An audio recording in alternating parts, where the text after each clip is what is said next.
Birthday is a horror comedy directed by Christopher Landon, a guy whose previous work included that. So this movie stars Jessica Rothe as a girl named Tree. That's not her real name, it's actually Teresa. And Tree is, well look, she's young, she's pretty, she's got everything going for her, but at the same time she's completely narcissistic, self-centered, and an outright bitch. This is the kind of girl who, she's so annoying you just want to kill her, and that's what somebody does.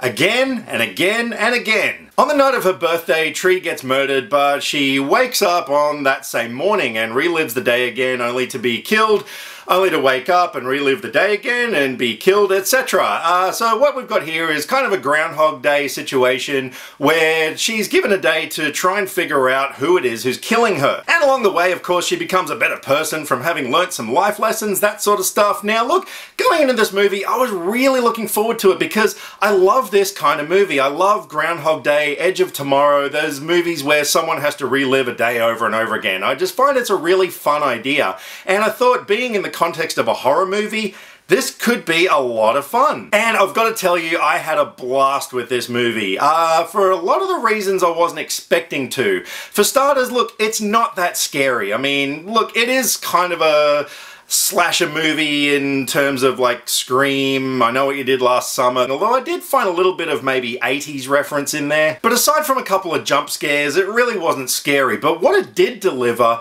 was a very positive message about embracing life to the fullest and, you know, seizing the day, making the most out of life. And I really felt that it hammered that message home brilliantly. Every morning when Tree wakes up in this dorm room, there's a sticker on the back of the door that says, "Today is the first day of the rest of your life," and that was really the message behind this movie. But yeah, like I said, it delivered it so well. So the movie delivers as much fun as you'd expect from someone who gets to relive a day over and over again. There was a moment which you've seen in the trailer where, you know, she just figures what the hell and, you know, walks out naked. You know, she just sort of has some fun with the day, and that was the thing, this movie was actually a lot funnier than I expected. I mean, I'm not kidding, this was every bit as much a comedy as it was a horror film. But the true standout for me in this film was Jessica Rothe in the lead role. She delivered one of my most favourite performances in any movie this year. Aside from being suitable as kind of this bitchy character who, you know that she's got a good heart, so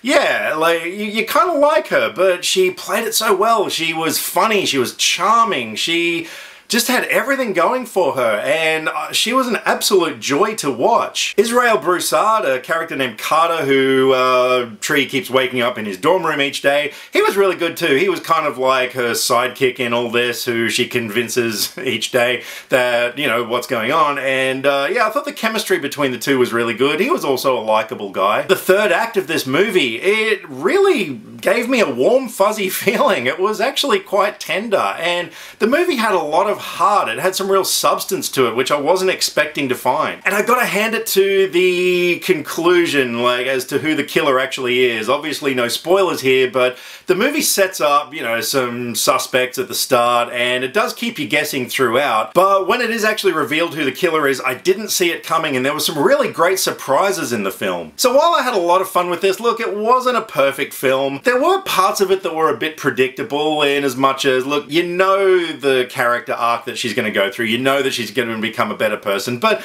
it was still a fun ride. And there was a subplot in the film, it's not a spoiler, where with each kill she's sort of becoming weaker and getting sort of physical damage to her, but that was just brushed aside completely. I was wondering where it was all going to go, but in the end it was completely left unresolved, and I thought that was a bit sloppy. And aside from that, it's never actually explained why this is happening to her, which, you know, you do kind of wonder exactly how it is. But look, at the end of the day, you know, you walk away with this positive, uplifting message, and I guess it wasn't too important. Look, overall, I had an absolute blast watching this film. It was a lot of fun. It's the reason we go to the movies, you know, to have fun, walk away with a positive message, and just feel good. I can't wait to see it again. I'm definitely going to own it on Blu-ray, probably the day it comes out, and I'm going to give Happy Death Day an 8.5 out of 10.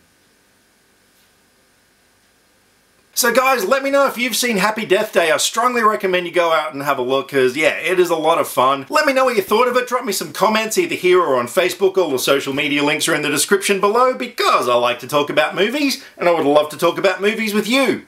Catch you next time. Click subscribe to stay up to date with all the latest movie reviews. Skynet will be taking over any day now, so what have you got to lose? Nyah.